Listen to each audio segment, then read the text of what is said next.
Hi everyone, this is the part 2 of the reading where we learn about the long-term thread that runs through this Libra New Moon, especially for the Gen Xers and the millennials of 80s, which is essentially about our relationships or of our parents if you're a Gen Z or a Gen Y too. Today's reading is in podcast format, and if you're watching on YouTube, you would see the specific transits with dates and degrees that I'm going to talk about on your screen, as we would go more deep today versus just talk about the current moment and the year in our evolution of relationships, partnerships, connections, because it's that kind of a season and we are in the retrograde where we're going to see a different side of things hopefully. So let's dig in.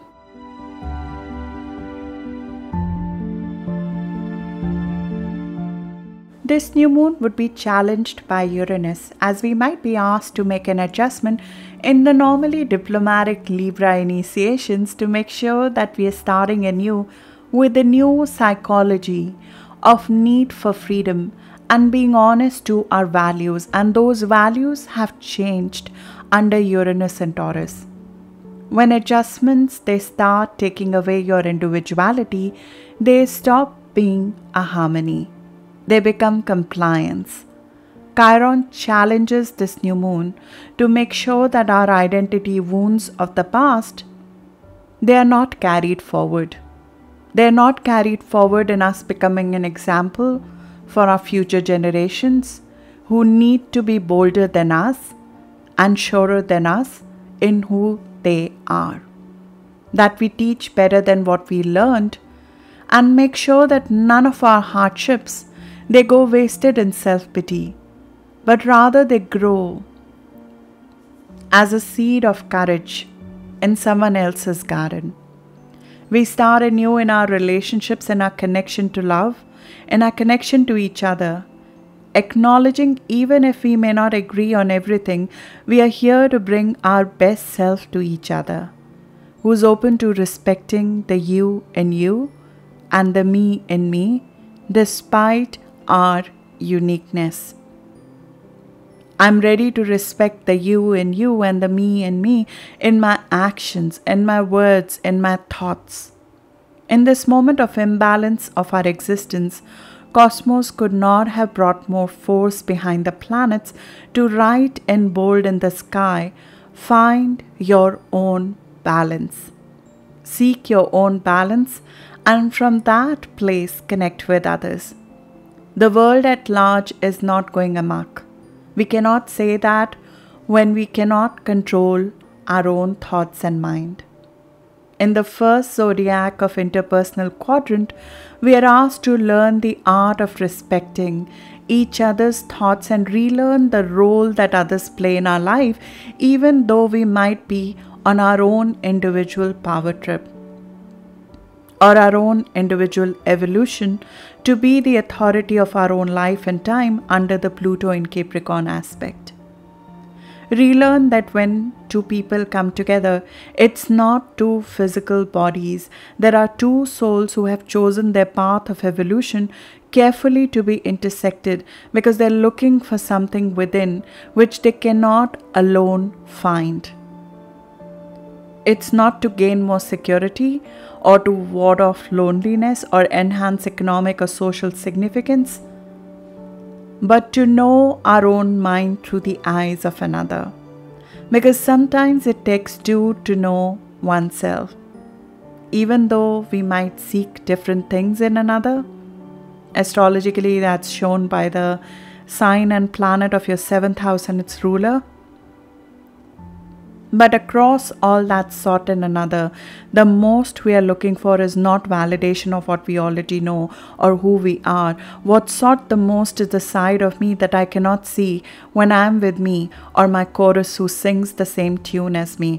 What sought in some astrological context is an enemy, a contender, a significant other. Any other of significance, who, through their engagement with my body and air and my mind, could show me a world within that I'm not going to see alone. No, they don't complete me, for I was already complete. But yes, through those conflicts, encounters, and sometimes lifetime of wounds, those significant others, they show me that I'm more than I let myself be. That in love and wounding in connections, through push or love, I let myself be all I can be. Sometimes to defend me, sometimes to attain that all elusive wholeness through another, sometimes out of love of inspiration from these others. Whatever be my motivation, whatever be their modus operandi, but my significant others, they bring all of me to light and to life. So as much as this new moon is about initiation with another, it's truly stating that we have come full circle of trying to know as much as we could through this inner journey with ourselves we have been on for a while. Now it's time to meet those significant others of our life, join forces with them or butt your heads against theirs, and even meet who seem to challenge us instead of not it at all, due to the risk of seeing a part of us reflected in their eyes that we have been running from. Nothing of what we would see would be what did not already existed within. Because when you lose the sight of the me, sometimes it becomes so much easier to see things, because we become so objective. We become so objective about it all as soon as the me is taken out. And in those significant others, we see a part of us that we would normally never acknowledge. But maybe, just maybe, we might also see something good that we did not see within us. And when we start finding balance with those whom we connect with, maybe we can find balance or even acceptance of our own self. Because critical people are normally most critical to themselves as well. We have seen it. One who finds the good in others in no way can progress without seeing those potential within themselves. So as the wounded healer Chiron, in its retrograde mode, it tries to teach us all that through its opposition to this new moon, we might be enlightened of a pathway of our own healing as we try to find our balance in our significant others too. They are significant not just because some of us signed a paper with them or decided to share our house or our life or our assets or our talents or our feelings or our thoughts with them. They are significant because they became a significant part of our healing, and they will become a significant part of our healing. So since they are so significant, do we compromise? Because that seems to be the popular way to find balance and peace in relationships. Because Uranus is going to scream its head off if you'll try to compromise right now. It's forming in conjunction with all the planets in Libra. It's screaming its head off, saying, I don't want to lose my individuality that I've gained. And it's already ready to march out and protest against any more compromise in name of cooperation. And Mars is ready to go on war against diplomacy as it has had enough. Mars has had it enough since 2006, when it was last reborn in Libra. Because October of 2006 was last when Mars in Libra met Sun in Libra, to be reborn in the sign of diplomacy and relationship. And it was a Libra New Moon back in October of 2006 as well. Pluto in Libra generation would remember 2006. Pluto in Libra generation is 1971 to 1984 born. They have Pluto in Libra in their natal chart. Especially those born in 80s would recall that time, because they would have been in their 20s having Pluto aspect these planets together, which happens once in 15 or 17 years. And it is a very significant event. They entered these transformative partnerships and commitments which would change the course of their life. Google married YouTube. It made arrangements which evolved the two parties. European Union started becoming dependent on Russia for its energy needs. It started in 2006. We are seeing today where it has come. Tom Cruise married Katie Holmes. Until Uranus in Aries happened, which opposed all of it in 2015, 2017, and it tore all of it open to question. It opened everything up that we had lived till Uranus entered Aries in 2011. Everything and anything that happened in our relationship, in our partnerships, in terms of how we connected with another before 2011, it changed when Uranus entered Aries in 2011, especially for Pluto in Libra generation, which is 1971 to 1984 born. It tore it all open, whatever was hidden in name of true desires, hiding behind the diplomacy and the social niceties, love and control, which had become so enmeshed with each other because Pluto in Libra started that game of equating love with control. And my Gen Xers and 80s born millennials would have felt it in their committed partnerships. The partnerships became oh so consuming that to find our freedom, the only way seemed to be not to be in one at all. Pluto in Libra generation, like Pluto in 7th placements, have a belief that love would transform them. It's also atomic for them and of course obsessive. So many control dynamics, they started coming into play, into open with this transit in marriages and relationships once Uranus came into Aries in 2011.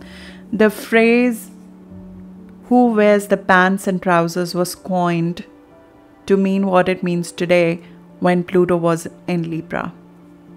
The power dynamics in relationships. 1971, when Pluto entered Libra, started with Joy to the World as the #1 song. And in 1984, when Pluto in Libra was done, When Doves Cry was the top song. By the time Pluto in Libra was done with the world. We started with All in the Family in 1971 and ended 1984 with Dynasty. Most of you wouldn't even know these series. Most of the millennials and the Gen Z, even though they were born to the parents who were living all this seething power plays below the surface, must not have seen it all come to life till 2011, when Uranus and Aries blew up everything bullshit we were trying to sell ourselves or another in name of relationships. Gen Xers and some millennials were born to destroy world's illusions about relationships, especially traditional ones, by showing the dysfunction of it all. Since Pluto in Libra, we have only had 2 Mars rebirths in Libra. Mars rebirth is when Sun and Mars come together, right? It's like it's doing right now on 9th of October 2021. In history before this, 1989 and 2006 were the only 2 times when Mars was reborn in Libra. When this Mars rebirth also happened back in 2006, it was part of the new moon. Mars rebirth in Libra is the rebirth of our drive and how we form the partnerships. How do we go out? How do we achieve what we desire in a partnership? How we find our sense of individuality in a partnership. And Mars rebirth in Libra redefines how we find our individuality in a partnership. For those who are old enough, they might have set a tone to their partnerships back in 2006, which would have continued through the cycle till now. Who wore the pants, so as to speak. 1989 was too early to do anything. 2006 is when they would have seeded possibly partnership or partnership patterns, which would become the source of evolution of structure of partnership, not just for them, but for the collective. And now 2021 is when this very same generation is becoming the teacher, the counselor of relationships, having gone through this whole cycle of using the transformative process they've been through now as a healing force, as their capacity to love has grown and shifted with these life-changing experiences that they have been through. So remember the lineage, the line, the thread for Pluto in Libra generation that it runs through. This is a once in 15-year evolution of how the generations following us are going to go about getting what they want, or their dynamics in personal relationship. How do we show our individuality, our individual desires in our relationship and partnership? Our life wants us to be brave enough to be both independent, bold, determined one, under the pressure, with the courage to seek one's own path, as well as honoring the same streak in another. In some ways, what we are learning right now in these moments possibly of conflicts will make us a good mediator, a good mentor, a good decision maker in face of ambiguity, and will help us become a healing force in the future generations relationship. You will see the Pluto in Libra generation who has gone through this process becoming the teacher and the counselor of relationships, helping those who are going through this transformative process. And that is the positive way to use this thread that has run through a whole generation. So that's what I have for you. I hope this was helpful. I'll see you in the next video now. Thank you.